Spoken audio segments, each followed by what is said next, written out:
Welcome to Shreshta kitchen. ఈరోజు video మిగిలిన దోశ పిండితో చాలా క్రిస్పీగా ఉండి కరకరలాడే పునుగులు సింపుల్గా ఎలా చేసుకోవచ్చో ఈ వీడియోలో చూసేద్దాం.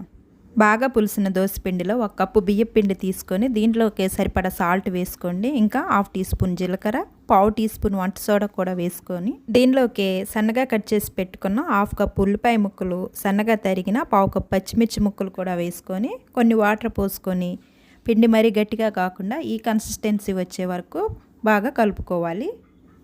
చూశారు కదా, ఈ విధంగా కలుపుకున్న తర్వాత ఇప్పుడు పిండిని కొంచెం కొంచెంగా తీసుకుంటూ వేడిగా ఉన్న ఈ ఆయిల్లో చిన్న చిన్న పునుగుల్లో ఆయిల్కి సరిపడా వేసుకోవాలి. ఇలా అన్నీ వేసుకున్న తర్వాత ఇప్పుడు ఈ పునుగులను 2 వైపులా కలుపుతూ బాగా ఫ్రై చేసుకోవాలి. చూశారు కదా, బాగా గోల్డెన్ బ్రౌన్ కలర్ వచ్చే వరకు ఫ్రై చేసుకున్నాం కదా.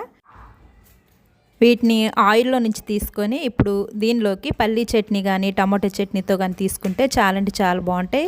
వీటిని మార్నింగ్ బ్రేక్ఫాస్ట్లోకి కానీ సాయంత్రం స్నాక్స్లోకి కానీ చాలా సింపుల్గా చేసుకోవచ్చు.